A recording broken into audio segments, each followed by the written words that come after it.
Eu vou começar lendo um pequeno texto do Paulo Francis, que saiu reeditado agora no Diário da Corte. O Nelson de Sá organizou algumas das crônicas que o jornalista Paulo Francis, que iniciou a carreira como crítico teatral e que foi amigo de Nelson Rodrigues.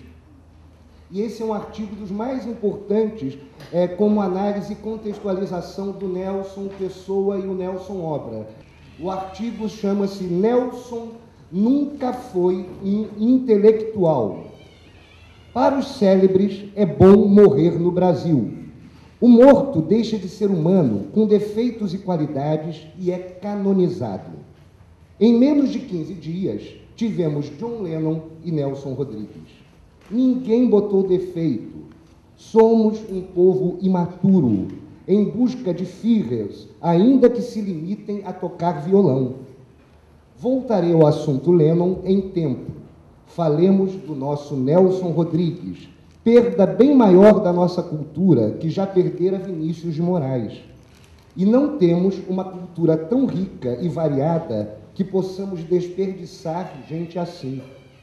A Folha esgota em minutos no Rio e não pude ler o obituário dos colegas. Logo, o que vai é um comentário sobre os obituários da imprensa carioca. De saída, há um equívoco puramente acidental. Os jornais disseram que ele começou a trabalhar em 25 e que tinha, portanto, 40 anos de carreira. Bem, me parece que tinha 55 anos de carreira, o que talvez não seja tão inocente quanto o esquecimento das 4 operações.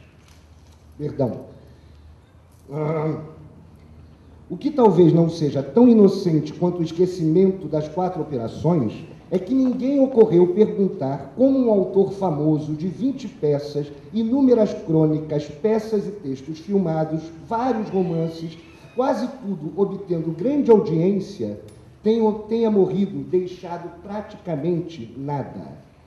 O excesso de trabalho de Nelson, sem dúvida, lhe apressou a morte. Não conheço detalhes, mas é plausível concluir que ele, como diz um editor amigo, foi, a exemplo de quase todos os autores brasileiros, roubado pelos que lhe exploraram a obra. Não faço acusações, deixo a imaginação do leitor trabalhar. Um erro cultural grave é afirmar que Nelson revolucionou o teatro brasileiro com Vestido de Noiva. É uma peça menor, datada. Serviu, sem dúvida, como arranque da primeira companhia de teatro moderno que existiu no Brasil, Os Comediantes, em 43. Ziembinski, o diretor, usou a técnica dos flashbacks para frente e para trás e aplicou técnicas do impressionismo alemão que trouxera da Europa, em parte, como Zimba me disse, para disfarçar a insuficiência crônica da maioria dos atores. Nada de revolucionário aí. A revolução veio quando Nelson escreveu Doroteia, Senhora dos Afogados e, principalmente, Álbum de Família. Foi o período da danação dele. A direita, a quem se aliaria no período mais duro da repressão ditatorial, já vou tratar do assunto, o converteu num pornógrafo, no tarado, no abominável intocável. 2 críticos de qualidade, Álvaro Lins e Prudente de Moraes Neto, vieram em socorro. E, dos críticos teatrais influentes, apenas Sábato Magaldi e depois vosso criado, obrigado. O resto mandava um pau firme em Nelson. Ele era tratado como um portador da peste bubônica. A humilhação suprema veio quando Franco Zampari, em 1956 ou 57, suspendeu os ensaios de Senhora dos Afogados no TBC sob pressão do moralismo convencional. Foi quando escrevi 2 páginas sobre ele na Revista da Semana, saudando-o como inovador. Sábato o defendia no Diário Carioca, mas o ensaio supremo da época foi de Prudentinho na primeira, coleção de peças de Nelson a ser editada. Esse ensaio, até hoje, é uma introdução indispensável às peças mais importantes dele. Se Doroteia é uma comédia, Se Doroteia é uma comédia no ar, sem paralelo na nossa dramaturgia, comédia que hoje seria chamada de do absurdo, e Nelson precedeu Ionesco, Beckett e Pinter, ainda teve o mérito de uma encarnação próxima do perfeito de Ziembinski, que então já conhecia melhor português e conhecia melhor o estilo de Nelson. O que é esse estilo? É uma mistura de coloquialismo carioca, em particular das sessões de política, até hoje verdadeira fonte de criação na imprensa brasileira, apesar do tema sórdido, e um tilt, um alto sonoro que Nelson trouxe na carne de Pernambuco, de uma sociedade bem mais feudal que a do Rio e São Paulo, em particular na década de 40. O diálogo, nas melhores peças, não é tão coloquial quanto parece aos surdos que só ouvem música na altura barulhenta do rock. Nelson é, em suma, coloquial e não. Infelizmente, nunca apareceu um diretor de teatro brasileiro que se interessasse pela obra dele. Doroteia foi varrida de cartaz. Via, como outros aficionados, 5 vezes, por uma chusma de críticos estúpidos ou de má fé do Rio de Janeiro. A substância de Nelson. Bem, tudo que escreveu tem uma constante. O ser humano é prisioneiro de paixões avassaladoras, consideradas vergonhosas pela sociedade e, pior, pelo próprio ser humano. São quase sempre punidos. Daí o famoso e autoproclamado moralismo de Nelson. São paixões primitivas, o que irrita a maioria dos intelectuais, em particular os de esquerda, que querem o homem aspirando à ordem socialista, racional e reconhecendo interesse de classe e luta de classes. Nelson não se interessava por essas coisas. Era um conservador moral, um talento em captar emoções abaixo da cintura. Doroteia e Senhora dos Afogados, esta a peça em que o coloquialismo e a poesia mais se fundem, se mantém dentro do aristotelismo primitivo. Na tragédia aristotélica, o herói reconhece que o destino o condenou à paixão e morre por ela, como os de Nelson. Mas os gregos eram religiosos, e o teatro de Nelson não é. Os críticos mais honestos de Nelson reclamam que as peças dele não têm a estrutura realista de Ibsen. É certo. Nelson nunca tinha lido Ibsen quando o conheci em 1957. Reclamam que ele escreve cenas e não peças. A crítica é certa se o examinarmos à luz de Ibsen. Está fundamentalmente errada se virmos nas peças não o realismo vulgar, mas uma coisa nova, um impulso neobarbárico que está na essência do pós-modernismo, ainda que um pós-modernismo primitivista. A peça em que Nelson encontrou a si próprio é Álbum de Família, texto que é um desafio até hoje ao teatro brasileiro. Ouvi dizer que está sendo filmada. Felizmente, não terei de ver. Álbum de Família é uma apologia jubilante do incesto.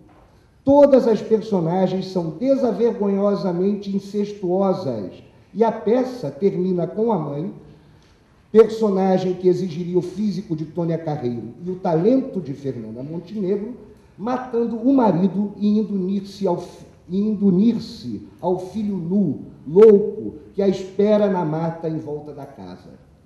Todos os outros tombaram prazerosamente pelo incesto. O próprio marido e pai pede à mulher que o mate, porque não pode viver sem a filha já morta.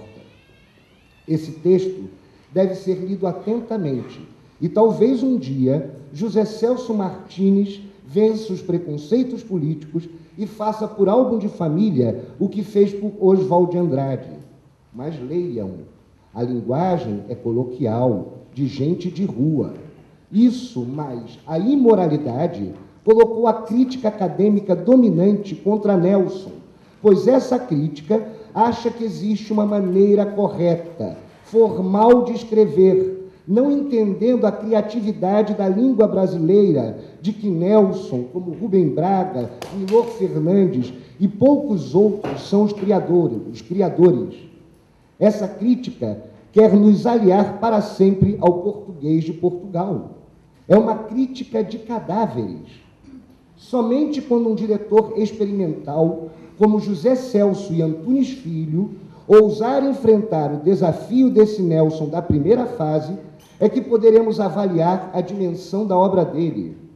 Álbum de Família foi, claro, proibido pela censura, estávamos na democracia, e arrasada pelos acadêmicos e moralistas. Está à espera de ser despertada como uma ópera de Wagner. Mas vai dar trabalho. Exige uma energia que nossos melhores diretores preferem gastar em contestações juvenilmente esquerdistas. E não temos mais críticos do porte de Álvaro Lins, Prudentinho e o próprio Sábato. Sei que atua, mas estará disposto a uma guerra santa para movimentar nosso teatro, hoje reduzido à condição geral de mediocridade do país. Depois de Álbum de Família, Nelson decidiu que precisava comer. Entregou-se ao jornalismo de A Vida Como Ela É e peças semi-jornalísticas de A Falecida e O Beijo no Asfalto, Toda Nudez Será Castigada e etc. Ainda nos deu uma obra-prima de prosa, O Casamento, romance trágico e picaresco, que tem ecos de Doroteia, mas jamais voltou às alturas de Álbum de Família. Recuando, se tornou popular. Nunca reclamou do tesouro soterrado e intocado que deixara nas peças citadas. Nelson não era um intelectual. Em verdade, abominava o intelectualismo de qualquer espécie, que lhe ofendia a simplicidade primitiva que lhe deram grandeza. A ideia de que 2 e 2 são 4 ofendia profundamente Nelson. Conheci-o bem 3 anos, até que ataquei uma de suas piores peças. Perdoa-me por me traíres. E ele cortou relações comigo. Fizemos as pazes, quer dizer, ele fez, a meu pedido, em 79. Nelson não lera nada. Verifiquei nesse período de intimidade. O próprio filho dele, no Jornal do Brasil, fala da biblioteca popularesca do pai. Acho que pegou Eugênio O'Neill em espanhol. Quando Ariano Suassuna fez sucesso com O Alto da Compadecida, ele não quis ver a peça. Me perguntou o que eu achava. Foi um recuo trágico de Nelson, típico do nosso provincianismo cultural, das condições que o artista recebe no Brasil, e foi recompensado pela popularidade. O cinema neo-novo lhe filmou várias peças da decadência e textos menores. As frases engraçadas das crônicas, a estagiária de calcanhar sujo, aluna de psicologia da PUC, padre de passeata e freira de minissaia e etc., entraram para o vocabulário da classe média consumista. Se tornou ele próprio artigo de consumo. O monstro se converteu numa figura familiar, o cronista de futebol criando metáforas engraçadas, mas basicamente todas sobre esse esporte, que hoje, francamente, me enche de tédio e que, mesmo quando não me enchia, nunca mereceu de ninguém que pense maior importância. Nelson, calculamos um amigo e eu, no Rio, escreveu cerca de 30 crônicas. O resto é repetição. E meu amigo Ian Michalski notou isso no Jornal do Brasil. Nelson já era anticomunista antes de o assunto ocupar as atenções gerais em 57. Nada sabia do assunto, exceto informação, no máximo, do nível de William Shirer. Uma vez chamou Bertrand Russell de pró-comunista e tive de gozá-lo, lembrando que Russell escreveu o primeiro livro anticomunista levado a sério. Detestava o comunismo porque este previa uma sociedade organizada logicamente, e Nelson odiava a lógica por definição. Nos jornais que li, se escreveu que a esquerda o odiou porque apoiava o governo Médici, mas que houve a atenuante de que um filho dele estava entre os perseguidos e que Nelson, agradando ao Médici, o nome justo se desconsiderarmos diferenças de estilo, procurava soltar ou proteger o filho. É uma simplificação. Que Nelson formasse ao lado de uma ditadura professamente anticomunista só me ofendeu porque ditadura significa censura, não pelo anticomunismo que era autêntico, se primitivo como tudo nele. O que era ofensivo nas crônicas daquele tempo era Nelson fazer vista grossa à perseguição e repressão que fizeram tanta gente morrer, desaparecer, ser torturada e etc. A questão não era ser comunista ou anticomunista, era ser humanitário ou não. Ou melhor, era ser ou não humanista. Muita gente de direita tomou posição contra o governo Médici, contra o sistema, e o tom de Nelson chegou ao do dedo duro. Mas os ataques ao seu amoroso Lima, a única voz que emergia mais ou menos da censura geral, e ao perseguido padre Helder Câmara, transcenderam os limites do permissível. Não é que Alceu ou Helder sejam inatacáveis, isso não existe. Mas a maneira com que Nelson os atacou naquelas circunstâncias nunca lhe será perdoada por muita gente. Admito que a questão do filho é uma atenuante, mas um atenuante não é justificativa. Por que não tentar a verdade? Nelson tem qualidades aliadas a defeitos, ambos graves e profundos como todos nós.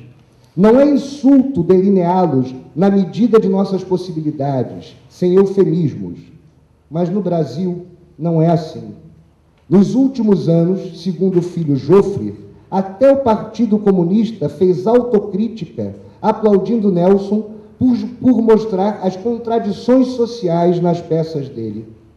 Não há nada disso nas grandes peças deles, nem nas menores. Nelson nunca leu Claudel, mas aceitaria a definição de Claudel do artista moderno, não religioso. Um cachorrinho ferido que fica eternamente lambendo a própria ferida. Era o que Nelson era, como a maioria dos trágicos do pós-modernismo. Veio a inevitável capa da Veja. Acho que Nelson morreu sendo considerado um liberal.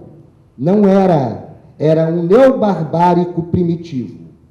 Bem, é impossível perdoar Erja Pound, ser humano, mas podemos gozar a grande poesia que ele nos deixou.